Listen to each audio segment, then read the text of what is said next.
Yo, what's happening? How's it going?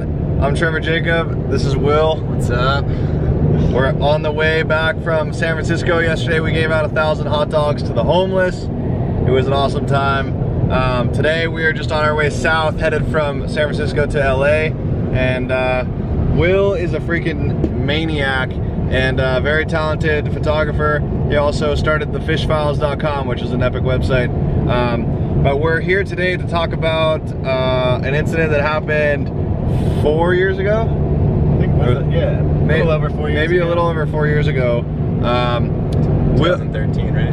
I think 2013. Yeah. So yeah, that'd be more than maybe 5 years. Either way.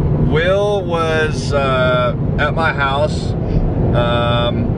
and we were just kind of hanging, and we were trying to just have as much fun as possible, basically. And Will was in a Polaris Razor and ended up rolling the Razor and had a really bad accident. Things went south really quick, and we were all completely in shock because of how quick things went terrible. Basically perfect day. Yeah. I don't know if you just interrupt me whenever you want to start talking about it, but you want me to start the story? Yeah, or? I mean, yeah, go for it. Okay. So we were going to get more camera supply, basically, and wasn't that kind of the thing? We were going back to your house to get some, and then Dieter and I had the great idea of just, why don't we film us, do a little. Yeah, well, no, so this was the time I was building the skate park in the front yard. So there was a ton of people building the skate park. There was like 15 people there working, and I was over there just making sure everything was going smooth. And I remember my friend Christian, my brother Jordan, and Will were like, hey, everyone's kind of just like working or just kind of hanging out, and they're like, hey, we're gonna go get this Razor clip. They were gonna go get some footage in the Razor. And so I was like, I didn't think twice about it. I was like, all right, cool guys, have fun. So then they went to the other side of the property, and I didn't hear anything from any of them for like, I don't know, 20-30 minutes or something. Next thing I know, my brother Jordan comes rushing over the hill going like 50 miles an hour in his truck on a road that you probably can't really go over like 10 miles an hour in. And he made it to the other side. And he's screaming, like screaming at the top of his lungs, call 911, call 911, like screaming. The side of the property we were on had no service, plus probably none of us even had our phones. So yeah. Already in a bad, barely any service anywhere on the property. Yeah, so there's no service, and then all of a sudden, like, he comes over the hill screaming, and I just like panic mode. It was such a panic mode, and I'm probably 20 years old at this point, and yeah, I was fresh 21. Yeah, so, yeah, and just panic, and I'm like, oh, so I jumped in the car, and I go down there, I forget my phone. Next thing you know, like, Christian is like crawling out of the woods, like there's stuff all over the ground. I'm like trying to figure out what happened. I didn't even know where they were on the property. They were just like, go fast. So like I don't know, I randomly came across them. Will is like on the ground, and this is my frame of reference. I'm gonna tell you, Will's gonna tell you his frame of reference here in a second, but I had no idea. It was just like Christian and Will are just both laying on the ground, like, and the Razor's upside down, but these two are like, or you were right next to the Razor. Yeah, and it was like at least 10 feet away from he was like 50 feet away. And probably more. And he's like rolling around on the ground, and I'm like, what's happening? I walk up to Will, and I'm gonna start the story again after Will. I'm gonna end my story there for now, and I'm gonna explain. I don't know if you really want to like say, yeah. just say what happened. Yeah, basically, where to start with it. Basically went from the best time to the absolute worst time in a matter of about 5 seconds. Like, as soon as I rolled over, the first thing that came into my mind was Christian, because he was in the car, so that kind of overshadowed everything. As soon as I rolled over, I went to unbuckle to see where Christian was, and that's when I moved my arm, figured out that wasn't gonna happen. I think I yelled for Jordan or somebody who was already going to find you. Yeah. And then I'm just lying there like, what? Like, that was not what was supposed to happen. The only thing I'm supposed to do is keep my hands on the wheel. And, yeah. So yeah.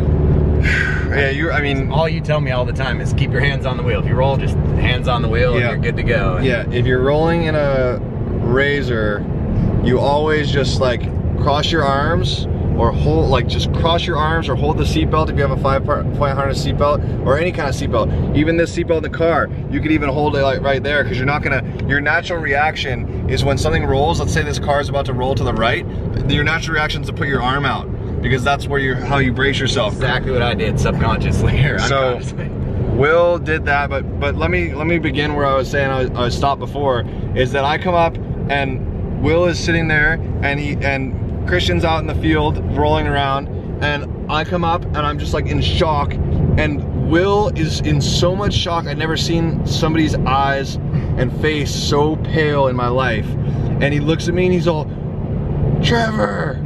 Like he was almost like he was like, you were happy or something. Not happy. Oh, no, not, I was. That was like, yeah. He was. That's the right word. I mean, in that moment, seeing you was like, all right, good. But at the same time, I just mean like, it was almost like he was in so much shock, everything was fine. Like it didn't even like occur, and all of a sudden I looked down. I looked down. I'll never forget this for the rest of my life. I look down and Will's arm is literally in his shirt. Like, you know how you hold like Easter eggs or something in your shirt? Like you'd have it like this and you'd hold them in here. Like he had his own sling made, like with his shirt. And I look down and his arm is literally just dangling in his shirt. And his whole body is covered in blood, completely covered in blood. And I look down and I literally just see your guts, dude. Like your arm is, his arm basically compound fractured, exploded. Looks like I set it down on a grenade, a mini grenade. Yeah, so what happened was he put his arm out, and I don't think, because I asked you what happened, yeah, you couldn't remember. I don't remember. As soon as I rolled, I don't remember any of that. All I remember was it coming back over and then going to move my arm to see where Christian was, and that come to realization that the arm's not moving. Yeah, half it's moving. So my theory was that he probably put his arm out and then the razor went on top of it, and then they rolled a couple times. But did it roll all the way over, or did it just go to the side? I can't remember now. I think it maybe just went to the side. Yeah, I think but your arm got trapped in there, and next thing I know, I look down and I look at Will, and his face is just completely white, and your arm, dude, we're gonna pull up the picture right now, and I'm gonna put it in the video. But his arm, like I could see his muscles, I could see his flesh, I could see his bones, I could see everything, and he's just pouring out. Like he's just like gushing. Like I've never seen more blood in my life. There's blood all over the ground. His arm is literally just caked in dirt. Like it's just like covered. There's like, dude, there was like bugs and stuff. Where it happened, I mean, there was like good 5 inches of dust on top of it, covering everything. Yeah. So I literally see like a phone, or like run over to see if Christian's okay. And then he's like, call 911, call, and he pulled out his phone. He had his phone in his pocket. I grabbed the phone, call 911. Somebody had already like called 911, but then hung up or something. So then they're like, yeah, we're already on the way. So then, I think it was someone from the street, because they thought it was a car accident on the road. Yeah. So then, all the firemen that are at the local station are friends of ours. They like get the call, come down. They're all like there. Paramedics show up. CHP shows up. Everyone shows up because it was called in as a car accident. So then all these people are surrounded, and then at this point, like Christian's kind of walking around, and Will is just like down for the count. We're like trying to protect his arm with t-shirts and whatever we can get on there. And so the paramedics showed up. I don't know if you want. It took a long time because the county fair was going on conveniently. Yes. And so it was a good, what was it? At least a half an hour. And then from there, 45 minutes to the hospital. Yeah. Which put me like real close to the limit of not being able to save it either way. Yeah. So you have that hour. Yeah, that's right. Right, or 45 minutes or an hour or something. So it took them, I was like, where are you guys? We kept calling 911, you need to get here now. And like, yeah, it took a solid half an hour for them to get there. And then from there, you went on your way, and we were gonna have to follow you to the hospital. But then they sent Will into emergency surgery, and like he was just gone, and we didn't see him until like 2 days later, I think, because did you have two surgeries back to back? Yeah. And so I had 2 in the first day or something. But we were there. We went to the hospital at first. You went there in between. When I woke up from my first one, I think you guys were there, and then I was going into the next one. Right. Yeah. But the cops, the CHP was at the house, like trying to like, I don't know, man. He was doing some weird stuff. He was like figuring everything out, seeing if there was alcohol involved. There was no alcohol involved. And then he shows up. Tell him about that. Yeah, shows up in my hospital room. Is like, so you're gonna sue Trevor, basically? Like, yeah, are you fucking kidding me? Get out of here. He was like, look, this is gonna cost a lot of money, and it's in your best interest to really press charges against the property owner and this and that. It's and like, basically, my friend, like, really having a good time. Yeah, Will told him to get out of his room immediately, and then from when he got, I'm just kind of telling it because you were really out of it, man. Yeah, you know this part.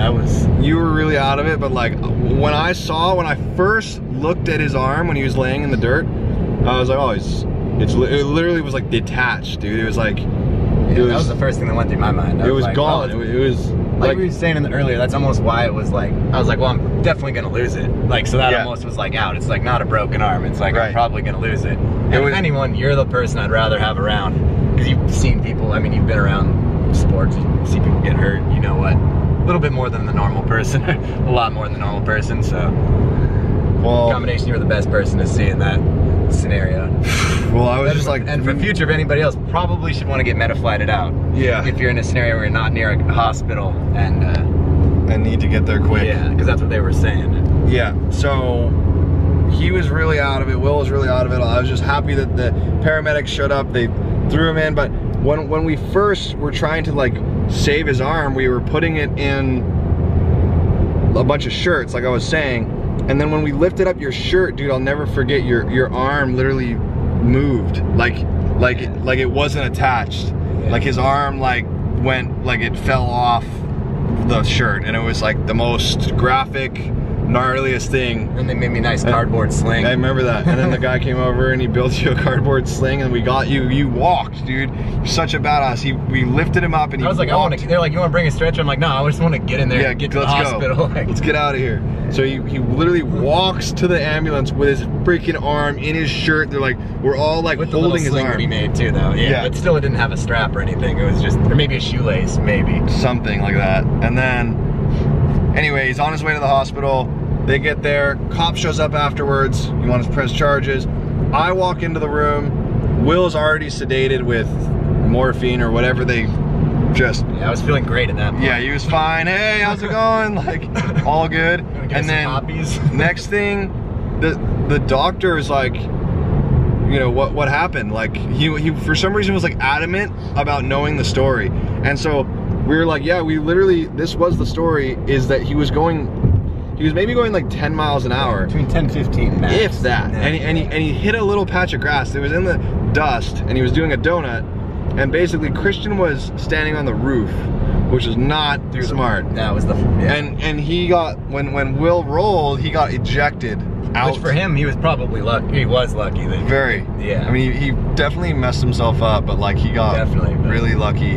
And the guy was like, no, there's no way, like with an impact of this sort, the doctor was trying to tell us like, you had to at least be traveling 60 miles an hour, and he was like being really weird. We're like, he didn't believe me when I told him, I mean, I'm just out of it, but I'm like, I mean, so we rolled in there with the footage. The footage is not gonna be put in this video, but it may be on, like, we can get it tomorrow, maybe put it on like Instagram or something. But anyways, we showed him the footage. We're like, look, this is literally what happened right now, and he's like so confused by the whole thing, but I was like, that's irrelevant, dude. We need to get him into surgery right now. So I was the frame of contact for Will. I mean, Will's family lives in Washington. You know, they didn't even know about it at that point. They didn't even know about it at that point. We had to call your dad, and yeah, it was like a crazy scene. But what was the doctor came up to me with like a whole folder of papers of like all these liability releases and stuff like that, that I was the person to basically like give consent, because you were so out of it at this point. I had to be like, yes, it's okay that you fix him. And they're like, we don't even know if we're gonna be able to recover this arm. There's, you know, there's so much dirt and all this stuff in there. And it was like, dude, it was so gnarly, man. I remember your hospital rooms, dude, it smelled so gnarly. It was like, dude, oh, dude, it was like, especially after spending a week building a skate park in Paso and not showering on top of it. It was brutal. It smelled like rotten dead people for like, yeah, it was so gnarly. But anyway, you guys are champs. He's like, you're the champ, dude. You made it, and you still got your arm. Dude, strong. It's right there. Hell yeah. So basically, I had to sign all these like releases that I was in a normal frame of mind, and that I was his guardian, and like it's okay to work on him. And then I was like, asking him, I'm like, hold on a second, I'm gonna read all this very carefully. I'm gonna make sure there's nothing in here about amputation, because I'm gonna make sure that you're not gonna cut off his arm, because if you're gonna cut off his arm, we're going somewhere else. I will fucking drive this person, I will drive Will wherever we have to go myself. You're not cutting off his arm. He's like, because he was talking about it before, you're like, this, you know, we're gonna go in there and try to clean it up, and if that doesn't work, we're gonna probably have to remove it. And so then when they started to get serious and they went into surgery, I was like, is there one word in here that says amputation? Because I will not sign this. He's not losing his arm. It's not happening. And then he started to get all like very defensive about it, and was like, did I say anything about that? That's gonna be left up to my decision. And this first doctor, we don't even need to talk about it. I'm sure you don't even want to hear this, but the guy was a complete asshole, and he was just, yeah, so I was like, all right, look. Not a good welcoming to the hospital. No, I'm making sure, because I'm protecting my friend here, that we're not doing that. So anyways, didn't do that. They went in, 2 surgeries later, he comes out. Look, we've done 2 surgeries by now, the doctor's tells me, and this is just to remove dirt. And it was like, it was such a... Clean it out, yeah. So how long were you in there in that hospital? Well, I was in there, that original one, those first 2 surgeries were in like the first 2 days, and then the 3rd day I got like the compartment syndrome, where it started swelling up, and this fantastic nurse that hated me from the beginning said that she needed to prescribe me Xanax, that I was just freaking out. And luckily, another nurse that came in who was awesome realized that it was actually something going on and got rushed into immediate surgery. It was compartment syndrome, and they were able to save it, because I could have lost it if it had been. Yeah. So you were, I think you was in the Templeton, California hospital so the whole time, like 15 days. 15 days. And then you got transferred to... I went back to my home in LA for like 2 months or so, I think, and did some like what rehab I could and get the next surgeries lined up. Yep. Yeah, and then I went to Seattle for the main surgery. Got a good doctor in Seattle, and spent a good 15 days again there. So, I mean, it didn't look like it was. I remember at least a solid 1.5 years the full year was real bad. Yeah. Lots of doctor visits every month, and like you know, physical therapy every single day. Like, I had a pump that was in my arm for like 6 months. It's called the wound vac. I forgot about that. Yeah, it decreases the swelling and makes the area that needed to be skin graft heal up faster. I remember that thing. That hurt worse than any of the stuff in the hospital. Every 2 days they had to replace the thing. It's like pulling your arm out over and over again. To your house. Yeah. But they were like, it like sucks out the juice, right? So yeah, it constantly pumps. He had like this bag of just arm juice, just like attached to him at all times. That thing was a lifesaver, though. Yeah. Yeah. So, from there, I forgot that I left out that when it first happened, when the accident just first happened, we went back there later that day to try to, because they got out, or maybe it was the next day, they got out of the first surgery, and the doctor that was being really mean was like, there's bones missing, like he's literally missing like solid chunks of his arm of bone, like it's not in there, it's gone. And I'm like, thinking about it, I'm like, well, I did see his guts literally like pouring out on the floor in the dirt.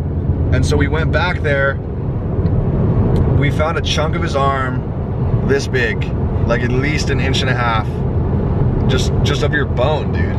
It was literally like a piece of your arm, dude. It makes me I remember like zooming in on that photo later, like after it's good and healed up. I mean, looking at it close, you can just see the like bone in that. Like, I mean, that's what you saw when you first saw me in that scenario. But yeah, it's just like a bloody bone mush, dude. Like oatmeal, like blood. I remember thinking like, I'm glad I was so much adrenaline that I couldn't really process it. Yeah. I mean, well, I'm trying to just.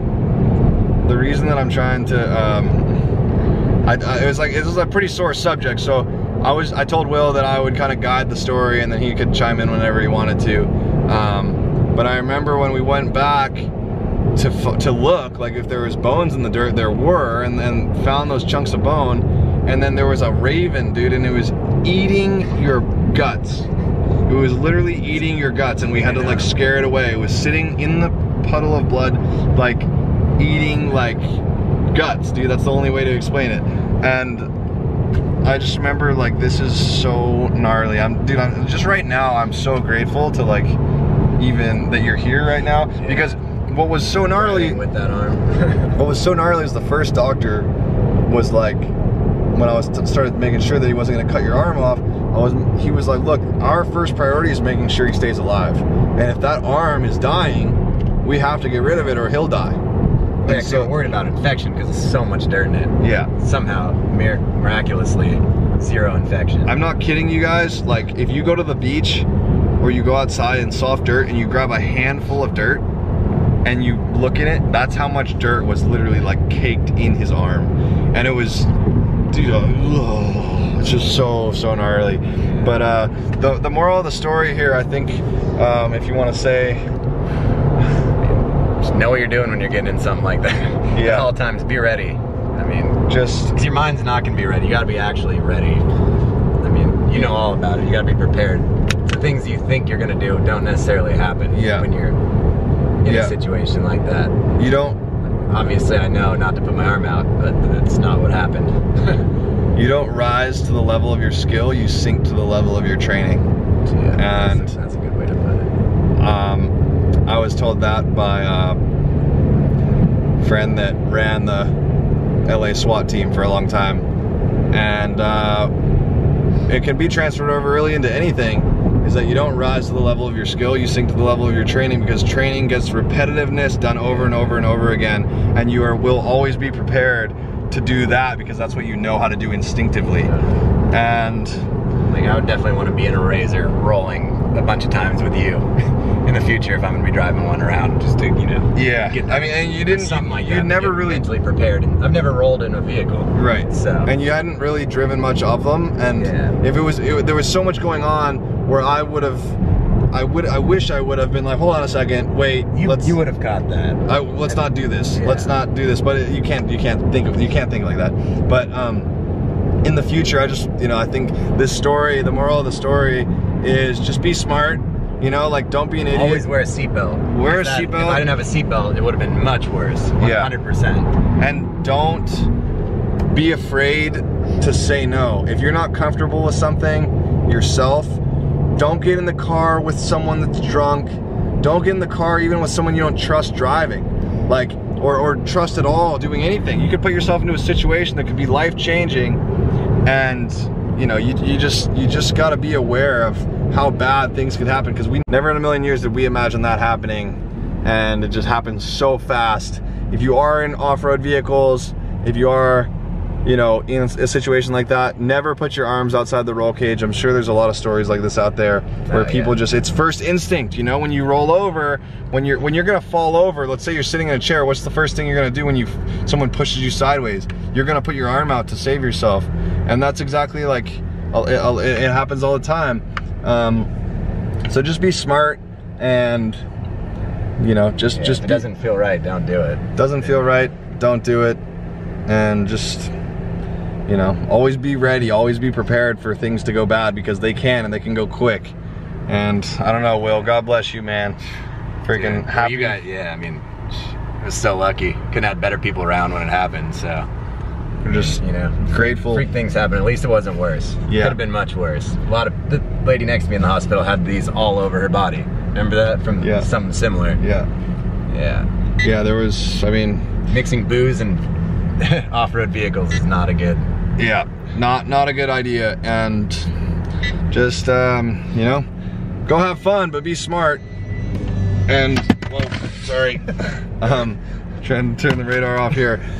So anyways, just wanted to share that story with you guys. Make sure you make the most of life, but also be smart. Will, I'm happy that you're okay. Happy to be here, and yeah, still got your limbs going strong. But just don't take anything for granted, man. It's a blessing even to be able to breathe air. Totally. So smile, be nice to the people around you. Always tell them that you love them, and show gratitude and kindness to everyone that you come in contact with. And Will, thanks for sharing your story, man. Oh yeah, thank you. Absolutely. Good times. Yeah. Good to be back together. Yes, sir. Absolutely. I love you guys. We will see you tomorrow. Thanks for watching. We'll talk to you soon.